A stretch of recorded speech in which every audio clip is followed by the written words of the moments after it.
Hi hello ನಮಸ್ಕಾರ ಎಲ್ರಿಗೂ ಕೂಡ ವೀಕ್ಷಕರೇ ಸ್ನೇಹಿತರೆ, ಬನ್ನಿ ಇವತ್ತಿನ ವಿಡಿಯೋದಲ್ಲಿ ಕೂಡ ನಿಮಗೆ ಬಿಳಿ ಕೂದಲ ಸಮಸ್ಯೆ ಇದ್ದರೆ ಈ ಥರವಾಗಿ ನ್ಯಾಚುರಲ್ ಆಗಿರುವಂಥ ಹೇರ್ ಕಲರ್ ರೆಡಿ ಮಾಡಿ ಯೂಸ್ ಮಾಡ್ತಾ ಇರ್ಬೋದು. ಹಾಗಾದರೆ ನೋಡಿ ಎಷ್ಟು ಚೆನ್ನಾಗಿ ನ್ಯಾಚುರಲ್ ಆಗಿ ಕಲರ್ ರೆಡಿ ಮಾಡಿದ್ದೀನಿ ಅಂತ. ಈ ಥರವಾಗಿ ನ್ಯಾಚುರಲ್ ಆಗಿ ನಿಮ್ಮ ಬಿಳಿ ಕೂದಲಿಗೆ ಕಲರ್ ಮಾಡ್ಕೋಬೋದು ವೀಕ್ಷಕರೇ.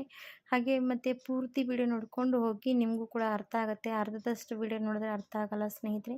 ಪೂರ್ತಿ ವಿಡಿಯೋ ಸ್ಕಿಪ್ ಮಾಡದೆ ನೋಡಿಕೊಂಡು ಹೋಗಿ, ನೀವು ಕೂಡ ಟ್ರೈ ಮಾಡಿ ನಿಮ್ಮ ತಲೆಯಲ್ಲಿರುವಂಥ ಬಿಳಿ ಕೂದಲ ಸಮಸ್ಯೆ ನಿವಾರಣೆ ಮಾಡ್ಕೊಳ್ಳಿ. ಹಾಗಾದರೆ ಸ್ನೇಹಿತರೆ, ವೀಕ್ಷಕರೇ, ಮತ್ತು ಇವತ್ತಿನ ವಿಡಿಯೋಗೆ ಎಲ್ರಿಗೂ ಕೂಡ ಸ್ವಾಗತ.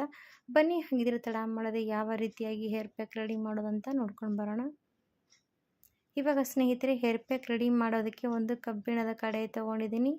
ಇವಾಗ ಇದು ಕಬ್ಬಿಣದ ಕಡಾಯಿಯಲ್ಲಿ ಬಿಸಿ ಮಾಡೋಕ್ಕೂ ಕೂಡ ಇಟ್ಕೋಬೇಕು.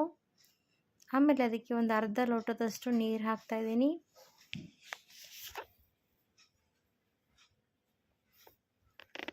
ನೋಡಿ, ಅರ್ಧ ಲೋಟದಷ್ಟು ನೀರು ಹಾಕಿದ್ದೀನಿ. ಇವಾಗ ನೀರು ಸ್ವಲ್ಪ ಬಿಸಿ ಆಗ್ತಾ ಇರಬೇಕು. ಸಣ್ಣ ಉರಿ ಇಟ್ಕೋಬೇಕಾಗುತ್ತೆ ಫ್ಲೇಮ್ ಕೂಡ.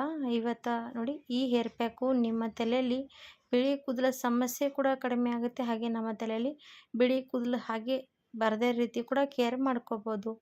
ಇವಾಗ ಇದಕ್ಕೆ ಸ್ನೇಹಿತರೆ ಏನು ಹಾಕ್ತಾಯಿದ್ದೀನಿ ಅಂದರೆ, ನೋಡಿ, ನಾನು ಕಲ್ಲುಂಜಿ ಪೌಡ್ರ್ ಮಾಡಿ ಇಟ್ಕೊಂಡಿದ್ದೀನಿ. ಅಂದರೆ ಕಪ್ಪು ಜೀರಿಗೆ ಹುರ್ಕೊಂಡು ಪೌಡ್ರ್ ಮಾಡಿ ಇಟ್ಕೋಬೇಕು. ಆ ಪೌಡ್ರ್ ಇದರಲ್ಲಿ ಬೆರೆಸ್ಕೋಬೇಕಾಗತ್ತೆ 1 ಸ್ಪೂನಷ್ಟು. ಕಲ್ಲುಂಜಿ ಅಂದರೆ ಕಪ್ಪು ಜೀರಿಗೆ ಕೂಡ ಅಂತಾರೆ ಸ್ನೇಹಿತರೆ. ನಾನು ಎಷ್ಟೋ ವಿಡಿಯೋದಲ್ಲಿ ತೋರಿಸಿದ್ದೀನಿ, ನೀವು ಬೇಕಾದರೆ ಹೋಗಿ ನೋಡ್ಬೋದು. ಅದನ್ನು ನಾವು ಈ ರೀತಿ ಹುರ್ಕೊಂಡು ಪೌಡ್ರ್ ಮಾಡಿ ಇಟ್ಕೋಬೇಕಾಗತ್ತೆ. ಆ ಪೌಡ್ರ್ ಈ ನೀರಲ್ಲಿ ಬೆರೆಸ್ಕೋಬೇಕು.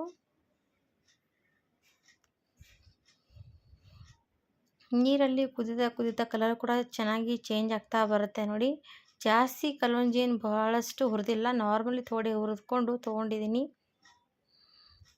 ಇವಾಗ ಈ ನೀರಿಗೆ ನಾನು ಕಲ್ಲುಂಜಿ ಪೌಡ್ರ್ ಹಾಕಿದಾಯಿತು. ಆಮೇಲೆ ಸ್ನೇಹಿತರೆ, ಒಂದು 2 ರೂಪೀಸ್ ಇರುವಂಥ ಬ್ರೂ ಕಾಫಿ ಕೂಡ ಇದರಲ್ಲಿ ಆ್ಯಡ್ ಮಾಡಬೇಕಾಗತ್ತೆ.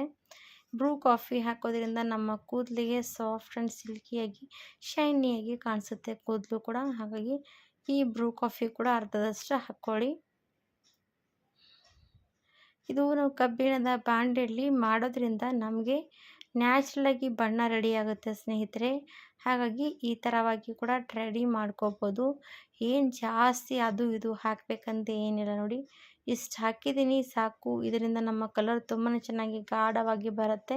ಹಾಗೆ ಸ್ನೇಹಿತರೆ, ನಮಗೆ ತಲೆಯಲ್ಲಿ ತುಂಬಾ ಬಿಳಿ ಕೂದಲ ಸಮಸ್ಯೆ ಮಕ್ಕಳಿಗೆ, ವಯಸ್ಸಾದವ್ರಿಗೆ ಆಗೇ ಆಗುತ್ತೆ. ಹಾಗಾದರೆ ಯಾವುದೇ ಕೆಮಿಕಲ್ ಇರುವಂಥದ್ದು ಯೂಸ್ ಮಾಡೋದಕ್ಕಾಗಲ್ಲ. ಆವಾಗ ಈ ಥರ ಇರುವಂಥ ಹೇರ್ ಪ್ಯಾಕ್ ರೆಡಿ ಮಾಡಿ ಹಚ್ತಾ ಬಂದರೆ ಸಾಕು, ಅವರ ತಲೆಯಲ್ಲಿರುವಂಥ ಬಿಳಿ ಕೂದಲು ಕಪ್ಪಾಗಿಬಿಡುತ್ತೆ ನ್ಯಾಚುರಲ್ ರೀತಿಯಾಗಿ. ಒಂದೇ ಸರ್ತಿಗೆ ಕಪ್ಪಾಗುತ್ತೆ ಅಂತ ಹೇಳಲ್ಲ, ನಾವು ಯೂಸ್ ಮಾಡ್ತಾ ಹೋದರೆ ಸಾಕು ಕಪ್ಪಗಾಗುತ್ತೆ. ಇವಾಗ ನೀರು ಚೆನ್ನಾಗಿ ಕುದ್ದು ಕಲರ್ ಬರ್ತಾ ಇರುವಂಥದ್ದು. ಆ ನೀರಿಗೆ ನಾನು ಏನು ಮಾಡ್ತೀನಿ ಅಂದರೆ, ನೂಪುರ್ ಮೆಹಂದಿ 10 ರೂಪೀಸ್ ಪ್ಯಾಕೆಟ್ ಇರುವಂಥದ್ದು, ಅದು ಅದರಲ್ಲಿ ಸೇರಿಸ್ಕೊಂಡು ಬಿಡ್ತೀನಿ. ನೋಡಿ, ಇದು ನೂಪುರ್ ಮೆಹಂದಿ, ಇದರಲ್ಲಿ ಇರುವಂಥದ್ದು ನೆಲ್ಲಿಕಾಯಿ ಮೆಹಂದಿ ಎಲ್ಲನೂ ಕೂಡ ಮಿಕ್ಸ್ ಮಾಡಿ ಇಟ್ಟಿರ್ತಾರೆ ಸ್ನೇಹಿತರೆ ಅದರಲ್ಲಿ. ಅದಕ್ಕೋಸ್ಕರ ಇದು ನಮ್ಮ ಕೂದಲಿಗೆ ಒಂದು ನ್ಯಾಚುರಲ್ ಆಗಿ ಕಲರ್ ಕೊಡುವಂಥ ಸಹಾಯ ಮಾಡುತ್ತೆ. ಹಾಗಾಗಿ ಇದು ಯಾವಾಗಲೂ ಕೂಡ ಯೂಸ್ ಮಾಡ್ತಾಯಿರಿ ನೀವು ಕೂಡ. ಇವಾಗ ನೋಡಿ, ಇದರಲ್ಲಿ ಹಾಕಿದಾಯಿತು, ಗಂಟುಗಳಾಗಬಾರ್ದು, ಆ ರೀತಿ ಮಿಕ್ಸ್ ಮಾಡ್ಕೊಂಡು ತಗೋಬೇಕು. ಚೆನ್ನಾಗಿ ಮಿಕ್ಸ್ ಮಾಡ್ಕೊಂಡು ತೊಗೊಂಡಿದ್ದೀನಿ. ಸ್ವಲ್ಪ ಒಂದು 2 ಸೆಕೆಂಡ್ ಹಾಕಿ ಕುದೀತಾ ಇರಬೇಕು. ಕದ್ದ ಎಷ್ಟೊತ್ತು ಕುದಿಯುತ್ತೆ ನೋಡಿ, ಅದು ಕಲರ್ ಗಾಢವಾಗಿ ಬಿಟ್ಕೊಳ್ತಾ ಬರುತ್ತೆ. ಇವಾಗ ಸ್ಟವ್ ಆಫ್ ಮಾಡಿಬಿಡಿ. ಇವಾಗ ನಾನು ಸ್ಟವ್ ಆಫ್ ಮಾಡ್ತೀನಿ. ಸ್ಟವ್ ಆಫ್ ಮಾಡಿ ಒಂದು ಸ್ವಲ್ಪ ಹೊತ್ತು ಬಿಸಿ ಬಾಣಲೆಯಲ್ಲಿ ಹಾಗೆ ಬಿಡಬೇಕು. ಒಂದು 10ರಿಂದ 15 ನಿಮಿಷ ಬಿಟ್ಬಿಡಿ. 10ರಿಂದ 15 ನಿಮಿಷ ಬಿಟ್ಟ ಮೇಲೆ ಯಾವ ರೀತಿಯಾಗಿ ಕಲರ್ ಚೇಂಜ್ ಆಗುತ್ತೆ ಅಂತ ನಿಮಗೂ ಕೂಡ ತೋರಿಸ್ತೀನಿ. ಈ ಥರವಾಗಿ ನ್ಯಾಚುರಲಾಗಿ ಬಣ್ಣ ಏನಾಗುತ್ತೆ, ಸ್ವಲ್ಪ ಕಪ್ಪಗಾಗ್ತಾ ಬರುತ್ತೆ. ಹಾಗೆ ನೋಡ್ತಾ ಪೂರ್ತಿ ಇದು ಕಪ್ಪಗಾಗಿಬಿಡುತ್ತೆ. ಹಾಗಾದರೆ ಇವತ್ತಿನ ಹೇರ್ ಪ್ಯಾಕು ನೋಡಿ ಎಷ್ಟು ಚೆನ್ನಾಗಿ ಬಂದಿರೋಂಥದ್ದು. ಒಂದು ಬೇರೆ ಬೌಲಲ್ಲಿ ತೆಕ್ಕೊಂಡು ಬಂದಿದ್ದೀನಿ ನೋಡಿ. ಆವಾಗ ಕಡೆಯಲ್ಲಿರೋದಕ್ಕೂ ಕೂಡ ಈ ಬೌಲ್ ತೆಗೆದಿದ್ದಕ್ಕೂ ಎಷ್ಟು ವ್ಯತ್ಯಾಸ ಕಾಣಿಸ್ತಾ ಇರೋವಂಥದ್ದು ನೋಡಿ.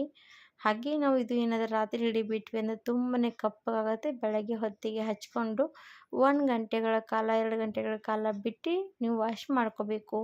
ಶಾಂಪೂ ಮಾತ್ರ ಯೂಸ್ ಮಾಡಬೇಡಿ. ಶಾಂಪೂ ಯೂಸ್ ಮಾಡೋದ್ರಿಂದ ನಮ್ಮ ತಲೆಯಲ್ಲಿ ಹಚ್ಚಿರುವಂಥ ಮೆಹಂದಿ ವರ್ಕ್ ಆಗಲ್ಲ ಸ್ನೇಹಿತರೆ. ಖಂಡಿತವಾಗಿ ಈ ಥರ ಇರುವಂಥ ಹೇರ್ ಪ್ಯಾಕ್ ಟ್ರೈ ಮಾಡಿ ನೋಡಿ. ವಿಡಿಯೋ ಇಷ್ಟ ಆದರೆ ಲೈಕ್ ಮಾಡಿ, ಸಬ್ಸ್ಕ್ರೈಬ್ ಮಾಡಿ, ಶೇರ್ ಮಾಡಿ, ಹಾಗೆ ಮುಂದೆ ಬರೋ ವಿಡಿಯೋಗೂ ಕೂಡ ಸಪೋರ್ಟ್ ಮಾಡಿ ಅಂತ ಕೇಳ್ಕೊಳ್ತೀನಿ. ಇವತ್ತಿನ ವಿಡಿಯೋ ಇಲ್ಲಿಗೆ ಮುಗಿಸ್ತೀನಿ ಸ್ನೇಹಿತರೆ. ಧನ್ಯವಾದ.